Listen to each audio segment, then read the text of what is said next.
Kembali lagi di seri video Belajar Dokter Hewan.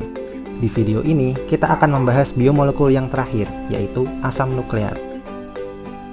Pada akhir tahun 1800-an, para ilmuwan mulai melakukan penelitian untuk mengetahui isi inti sel atau nukleus. Mereka lalu menemukan suatu molekul yang belum pernah mereka lihat sebelumnya. Karena molekul baru ini bersifat asam dan berada di dalam nukleus, mereka menamakan molekul ini asam nukleat atau nucleic acid. Walaupun belakangan diketahui bahwa asam nukleat bisa juga ditemukan di luar inti sel. Belakangan juga diketahui bahwa ada dua jenis asam nukleat, yaitu deoxyribose nucleic acid atau DNA dan ribonucleic acid atau RNA. Molekul DNA dan RNA ini merupakan molekul besar yang terdiri dari 3 komponen utama. Komponen pertama adalah gula pentosa, yaitu monosakarida yang memiliki 5 buah atom karbon. Ada 2 jenis gula ini, yaitu ribosa dan deoksiribosa. Komponen yang kedua adalah gugus fosfat yang berupa atom fosfor yang dikelilingi oleh 4 atom oksigen. Komponen terakhir adalah basa nitrogen, suatu molekul kecil berbentuk cincin yang mengandung nitrogen. Ada 2 kelompok basa nitrogen, yaitu kelompok purin yang memiliki 2 cincin dan kelompok pirimidin yang memiliki sebuah cincin. Kelompok purin terdiri dari adenin dan guanin, sedangkan kelompok pirimidin terdiri dari sitosin, timin, dan urasil. Kelima jenis basa nitrogen ini masing-masing disimbolkan dengan huruf A, G, C, T, dan U.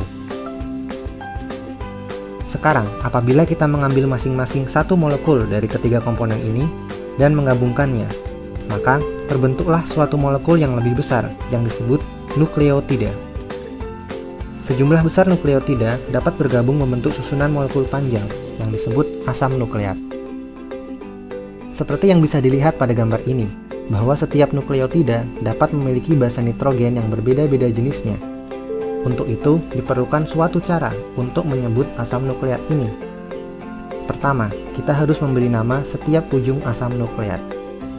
Pada ujung atas, gugus fosfat menempel pada atom karbon nomor 5.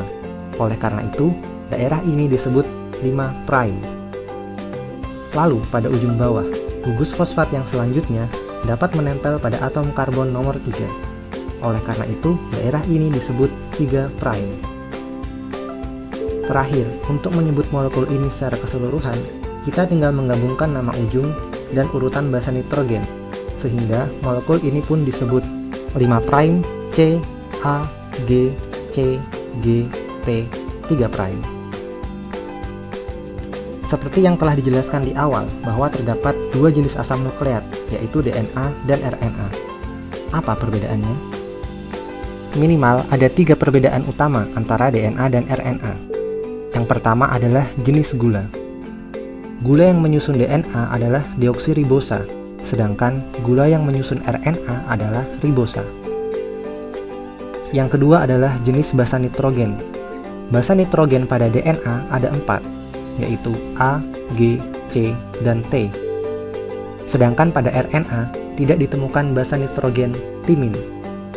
Ia digantikan oleh urasil, sehingga pada RNA, jenis basa nitrogennya adalah A, G, C, dan U. Perbedaan terakhir adalah untaian rantai. Pada DNA terdapat untaian rantai ganda, sedangkan pada RNA untaiannya hanya berupa rantai tunggal. Pada DNA, rantai gandanya bersifat komplementer dan berpasangan, di mana G selalu berpasangan dengan C, yang dihubungkan oleh 3 buah ikatan hidrogen.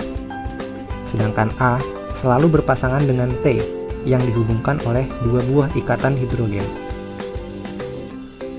Agar tidak terlihat rumit, mari kita sederhanakan ilustrasinya menjadi seperti ini. Pada kenyataannya, DNA tidak berbentuk lurus seperti tangga, namun berpilin dan membentuk spiral seperti ini, yang sering disebut dengan istilah double helix. Kurang lebih seperti inilah penjelasan singkat mengenai struktur dan jenis asam nukleat. Untuk video-video sebelumnya, klik tautan berikut ini. Dan jangan lupa klik subscribe untuk update video selanjutnya.